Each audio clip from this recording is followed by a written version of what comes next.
Work பண்ணுறது அமேசானில் காலையிலையோ சாயந்தரமோ அல்லது அட்லீஸ்ட் வாரத்தில் 3 நாளோ சூதாட்டம்னு ஒன்று ஆடலைன்னா கை சும்மா இருக்காது.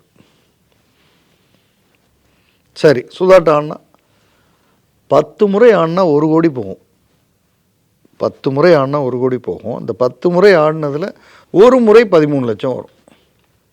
இந்த 13 லட்சம் திரும்ப 10 முறை ஆடுறதுக்கு எடுத்துகிட்டு போவோம்.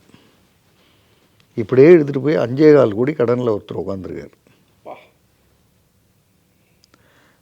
அமேசான் சம்பளமும் எப்போவோ யாரோ அவங்க ஃபேமிலியில் வாங்கி வச்ச ஒரு 10 கோடி ரூபா அசட்டும் தான் இவ்வளவும் காரணம்.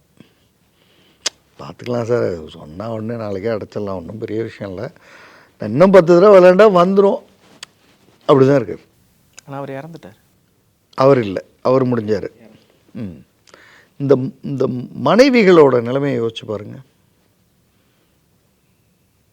இவங்களுக்கு ஒன்றும் தெரியாதுன்னு சொன்னேன்ல, இந்த விவசாயி இவங்க, அந்த மனைவிக்கும் ஒன்றும் தெரியாது.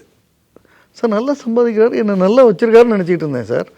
திடீர்னு ஒரு நாள் ஒரு மெசேஜ் வருது ஒரு மொபைலில், அது சும்மா அது மேலேயே வரும்ல, அப்படி பார்க்கும்போது என்னமோ கடன் அது இதுன்னு இருந்துச்சு. கடன் வாய்ப்பே இல்லை, ஏன்னா நல்லா சம்பாதிச்சிட்டு இருக்காரு.